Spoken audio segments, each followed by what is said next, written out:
This program is made possible by Explorer Pipeline, by the OERB, representing Oklahoma's producers and royalty owners, and by ConocoPhillips.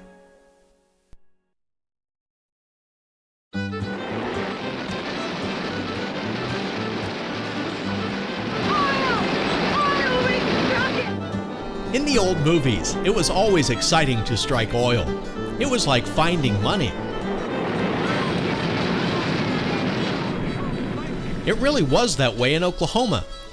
A century ago, there was a major discovery of black gold in the state. It was called the Glenpool, a large oil field that created jobs and fortunes. People came to Oklahoma from across the country to be a part of it.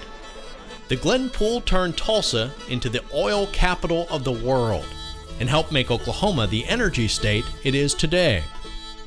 Glenpool was as important to Oklahoma as a kickoff is to a football game. Glenpool was the biggest producer in the country for a while. It attracted big people. This was pure, unadulterated excitement for people to come in here and to try their luck finding an oil well. It started the massive oil boom era in Oklahoma. It really was like finding gold, this liquid mineral. It ultimately was probably one of the biggest things that happened in not only Oklahoma, Tulsa, Oklahoma, and the nation.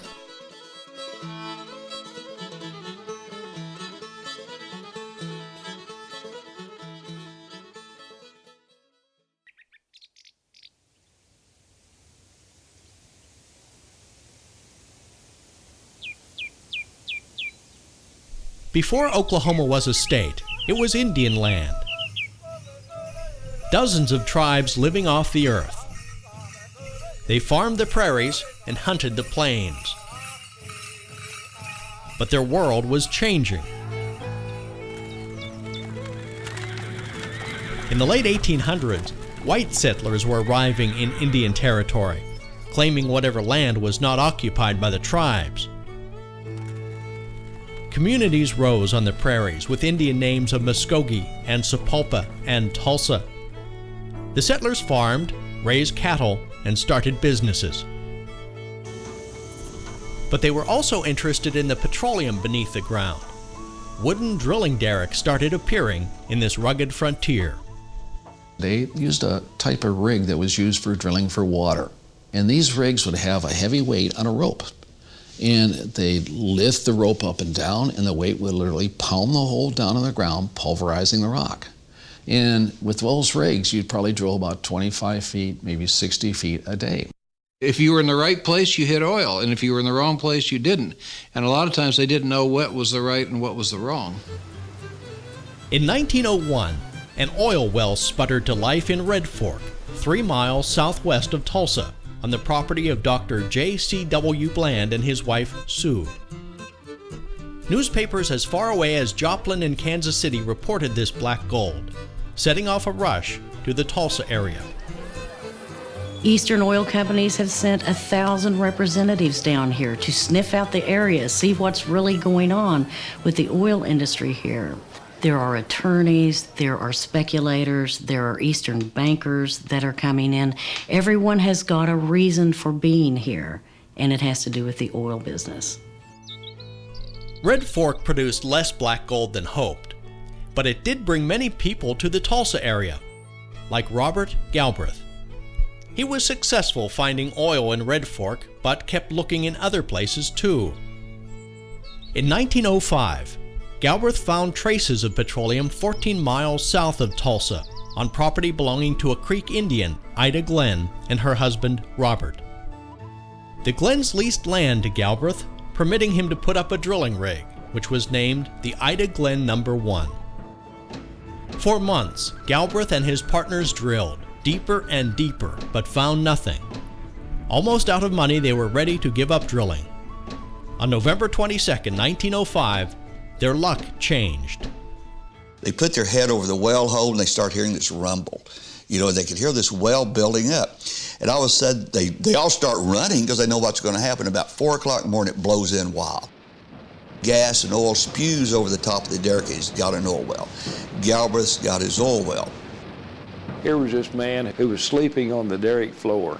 who didn't know where his next meal was coming from, who had spent his last dime drilling this well, and the thing literally came in just as he ran out of money, and overnight he's wealthy.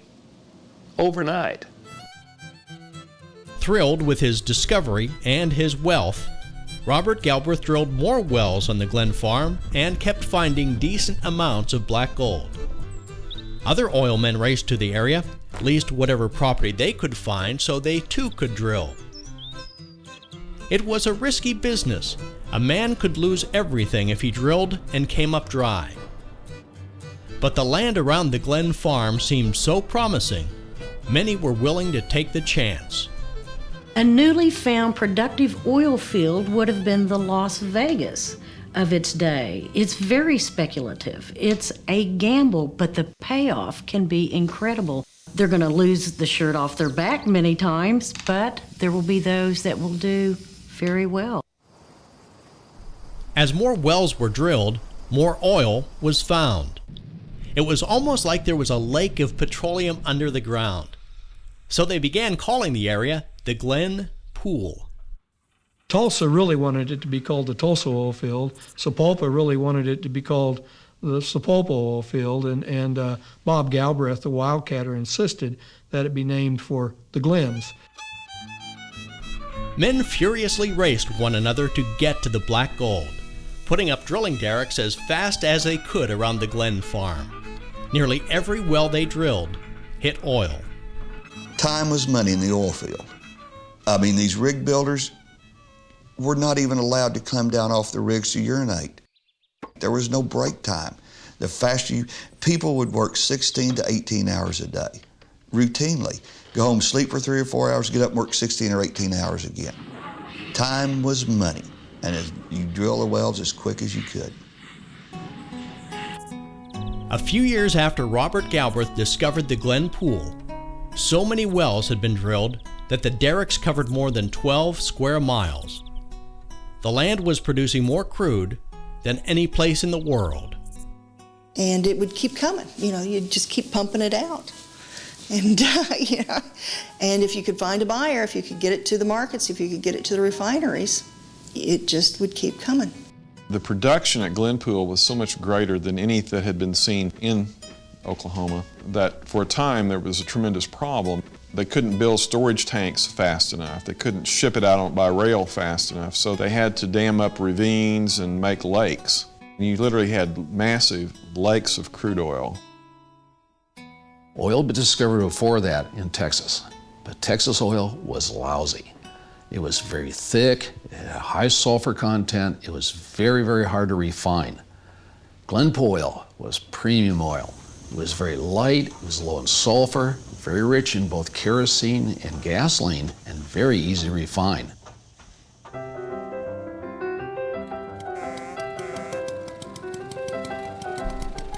Just as the Glenpool was developing into the world's greatest oil field, the nation's thirst for oil was growing. The motor carriage was rapidly replacing the horse and buggy as a reliable form of transportation.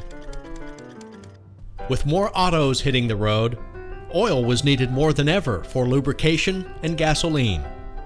With the internal combustion engine and the automobile and the airplane and whatever else, there was a tremendous demand for petroleum as a fuel. And as the automobile increased and every family had to have one, demand for cheap gas and oil was there. Oil became almost the lifeblood of the nation.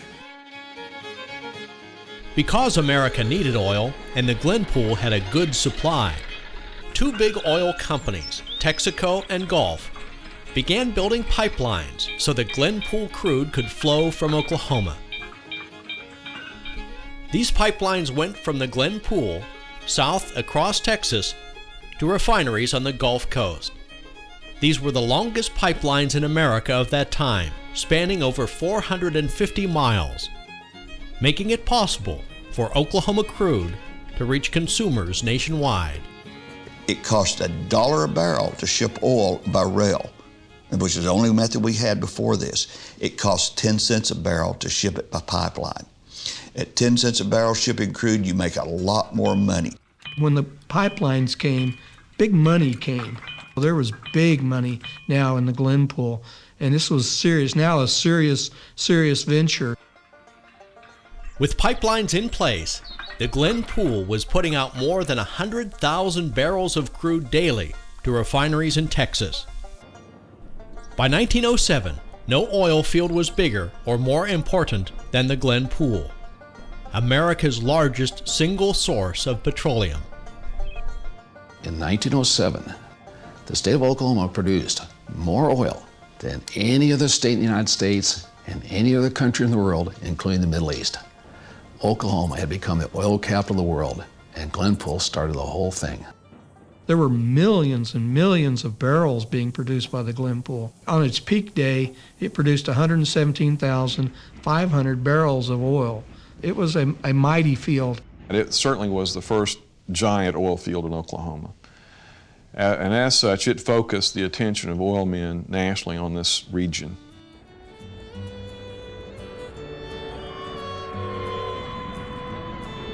Charlie Shobe, a poor farmer from Ohio, boarded a train and headed west for the Glenpool. Every day, hundreds of people like Charlie Shobe were moving to Oklahoma to find jobs in petroleum. There was good pay for the men who built derricks, and for the roughnecks who worked on the rigs, and the roustabouts who labored in the oil fields. The Glenpool created good jobs. People with only a dime in their pocket could walk in and find a job out on the oil fields. They may be digging trenches or laying some pipe. But there's also a need for a trained labor force too. The Glenpool and that oil industry would require a lot of people with know-how to come in and work those fields. The size, type, and kind of Glenpool attracted the manufacturers also. For instance, if you produced oil faster than you could sell it, you had to build tanks. Tank building became a very big business here. Or you would pipeline it someplace else, and pipelining became big business. And that brings a lot of welders, it brings a lot of manufacturers of valves and pumps and that sort of thing. 4 trains would arrive every day from Kansas City, 3 trains daily from St. Louis. The railroad cars were packed with people bound for the Glenpool. And they all came here, wildcatters and risk takers. Everybody who had a dream. They came to these oil lands to strike it rich, to get a piece of that action. Year after year, the trains continued bringing to Oklahoma thousands of oil men, bankers, equipment suppliers, laborers. Many of them ended up settling their families and their businesses in Tulsa, 14 miles from the Glenpool. Tulsa was an appealing place to locate because it was close to the oil patch, but far enough away to stay clean. The city had the finest hotels in the area and good railroad service, with frequent trains running to the big cities back east and to the Glenpool. Hundreds of oil companies put down roots in Tulsa. The financial corporate organizations were here in Tulsa, but they were going out to the boondocks, effectively, to drill the wells. Tulsa became the headquarters. Tulsa became the center of many of these people controlling the oil fields. So if you wanted money to drill a well or to develop a field, you would come to Tulsa. By 1910, no place in America had more oil men or petroleum resources than the Glenpool and Tulsa. The area had become an oil empire.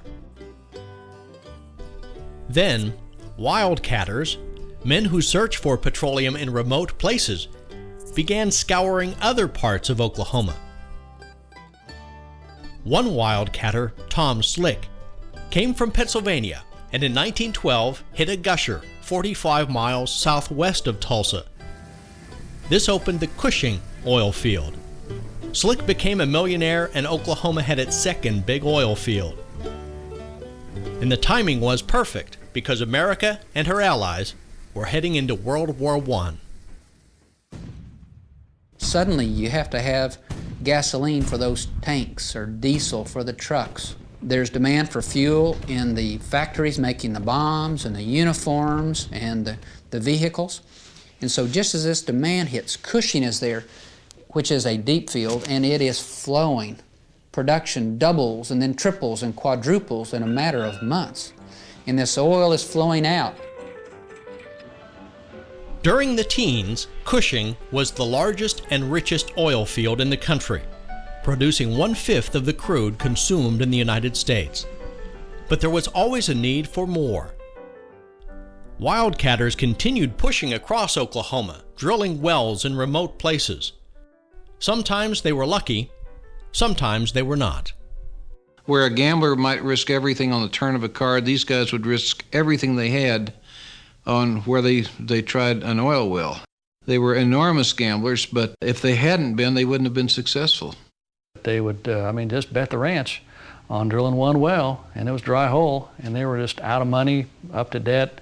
Family was mad at them, that sort of thing, and they just sort of said, well, that's just the way it goes. That's part of the business. And then they'd go off, and a couple years later, they'd show up again with some new investors, a new idea, and drill a well, and then boom, they'd hit. Boy, were they happy. In the early part of the 1900s, the search for black gold uncovered many big oil fields across Oklahoma. Healton, Burbank, Stroud, Seminole, and Oklahoma City were among the giant petroleum fields to hit after Glenpool and Cushing. By the late 1920s, Oklahoma was producing 1/3 of the nation's crude. More money came out of the Oklahoma oil boom between 1900 and 1930 than the gold rush to California and the silver rush to Colorado combined. More money came out.